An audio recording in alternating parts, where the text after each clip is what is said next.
Assalamualaikum warahmatullahi wabarakatuh. Perkenalkan, nama saya Azal Sidki dari Program Studi Pendidikan Ekonomi dengan nomor NIM 187205828 dengan dosen pengampu Ibu Nadia Rista SPD MPDE dengan mata kuliah Bank dan Lembaga Keuangan lain. Jadi kali ini saya akan membuat proyek UTS mata kuliah Bank dan Lembaga Keuangan lain.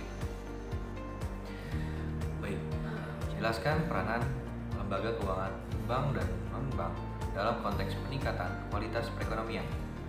Lembaga keuangan sebagai lembaga perantara bank dan lembaga keuangan bukan bank merupakan lembaga perantara keuangan atau keuangan perantara sebagai perantara pendukung yang sangat vital untuk membantu perekonomian. Yang pertama, pengalihan aset atau perubahan aset.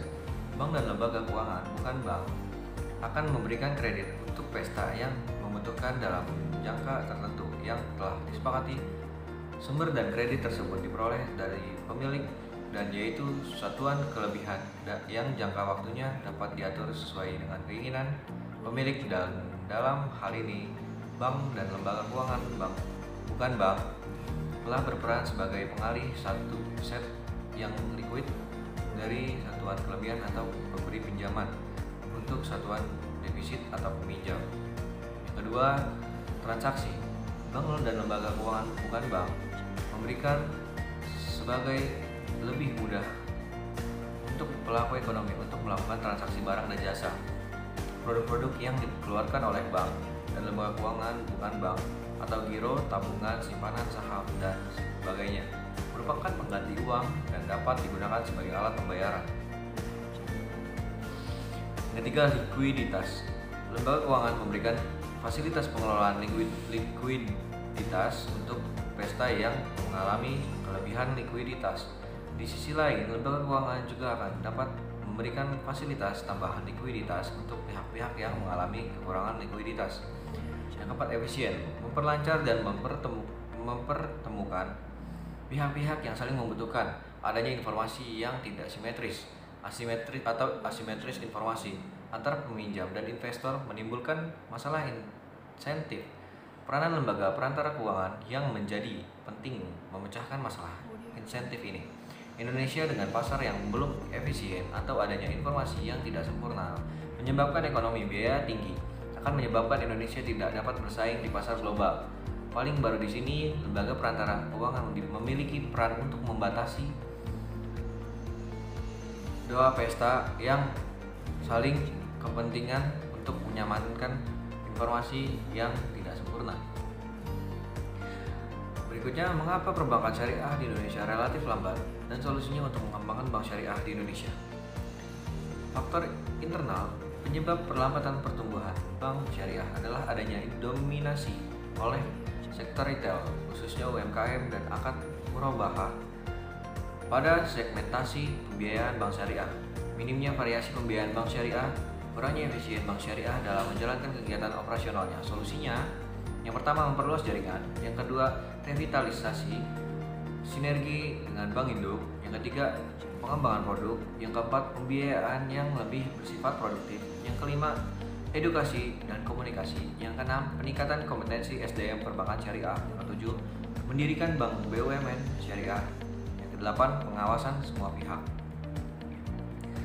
Contoh kasus yang terjadi pada perbankan yang ada di Indonesia dan solusinya untuk mengatasi kasus tersebut. Yang pertama, Malinda di Citibank.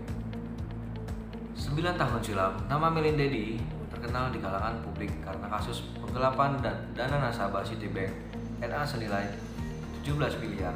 Wanita yang memiliki nama asli Inong Malinda ini merupakan relationship manager Citibank dan disebut menggelapkan dana nasabah sejak 2009.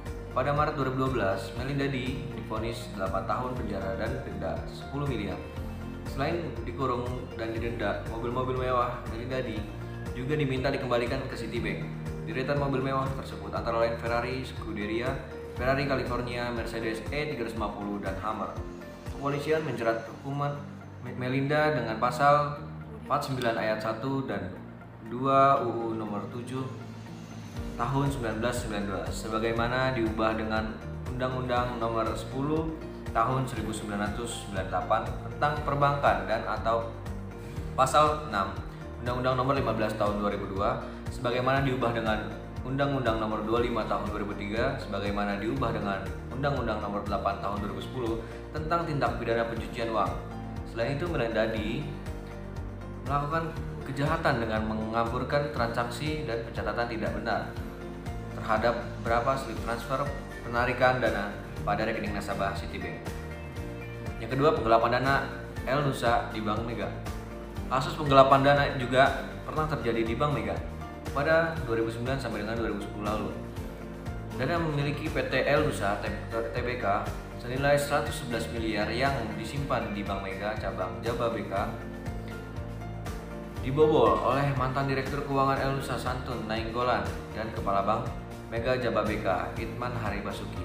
Itman dijatuhkan hukuman 6 tahun penjara dan denda 200 juta oleh Majelis Hakim Tindak Pidana Korupsi Bandung pada 2012. Ketua Majelis Hakim menyampaikan dalam vonisnya Itman terbukti melakukan dugaan korupsi bersama 5 orang terdakwa lainnya, yaitu Santun Nainggolan, Ivan Cihalita, Andi Gunawan, Richard Latif, dan Teguh Zulham Juib. Vonis Itman melengkapi vonis 5 tersangka lainnya. Santun Nainggolan divonis 8 tahun penjara, Richard Latif 6 tahun penjara, Ivan Cihalita 9 tahun penjara, Andi Gunawan 4 tahun, dan Juib mendapatkan vonis 4 tahun. El Nusa juga memenangkan gugatan perdata tingkat banding terhadap Bank Mega terkait dengan kasus hilangnya deposito tersebut dan meminta bank mencairkan dana senilai 111 miliar beserta bunga 6% per tahun.